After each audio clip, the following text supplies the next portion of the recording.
Hi, I'm Redneck Computer Geek and welcome to this episode of The Build Not the Norm. The whole point of this build was to take mud mowing to a whole different side and a whole different level.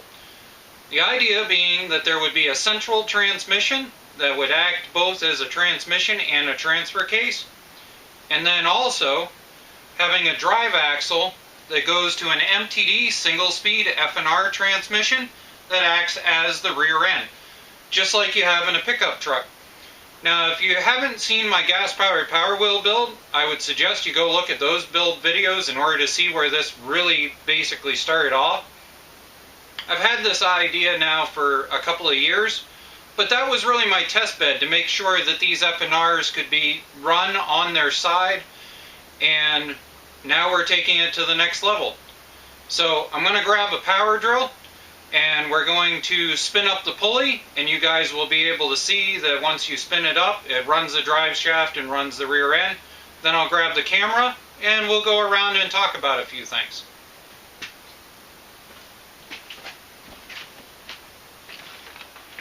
So if you're ever working on testing one of these, if you take a power drill, you can take one of these coarse wheels that they sell at AutoZone. You put a little bit of black tape around the outside, then you can spin the pulley up. Just make sure you go in the right direction.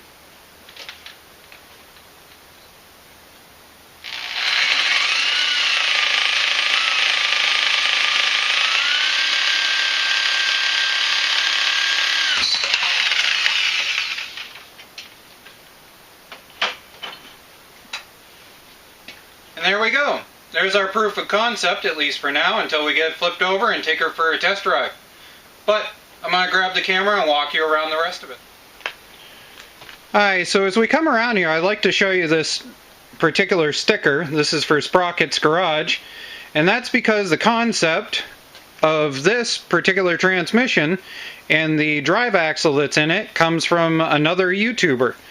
Now, I firmly believe that larger YouTubers should not clone smaller YouTuber videos. I think that's underhanded of them and bad character. So, if you want to see exactly how this live axle setup with a solid axle all the way across is set up, look down in the description below. You're going to find the link for Doc Sprocket's dock locker and all of the info on his video. So, what happens is, underneath, right about here, if we come down, hopefully you can see the pulley there. The pulley spins this direction. As it spins, you can see the axle coming around. And from there, that spins back through to a universal joint from surpluscenter.com to a regular shaft, a keywayed 3/4 inch shaft that came from surpluscenter.com also. You can cut them down to size. They sell in 36 inch and I believe a 72 inch now also. From there it goes into another universal. From there, that universal goes into a splined shaft. And what that is on these F&Rs, you will see that they have a big giant pulley, and it has a nut that is screwed down onto it. And that particular pulley, if you take a press, you can punch out the center of it, and it has splines in it to be able to make this coupler. I'll post up a couple of photos of that particular process.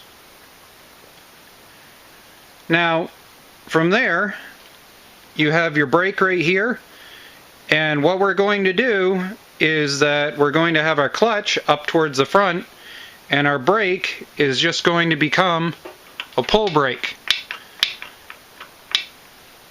Just like the brake that's on the Power Wheel build. Yet again, you should go take a look at that. From there, we got the original tires that we used in the Power Wheel build. These are the cut tires. And this actually makes a ginormous difference. If you go from these turf savers to having this cut pattern in them, as you can see there, it works really, really well. Save your center and cut out every other across the outside edge. Makes a big, ginormous difference. And up front, what you have, if we move this, we've got our engine pulley mocked up in place. We've got the original stock clutch, and if I shift to the other side, we've got the original stock idler, and so if I push the clutch in, it actuates, and that would be release, and that would be drive.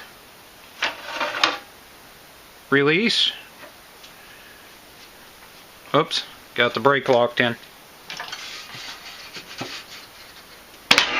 There we go. So, the way this is going to go is the belt is going to come from here. It's going to wrap around this, come around the outside edge of this, then back around through here, and then onto the drive pulley over here. So the stock clutch, once it's actually in place, actually sits more right about here-ish. That way it's got the pressure to come back. And I will be upgrading the spring by overlaying an MTD transaxle spring onto it, like I've done on the other Craftsman build. So there we go. I think that we're coming along really nice. If you've been following along on my Facebook page on Redneck Computer Geek, or you've been following on the Mudmower group, Maine Mudmowers, you'll see updates of the opposed twin that I intend to put on this next. So keep following me on the Facebook page, join the group on Maine Mudmowers on Facebook. More to come.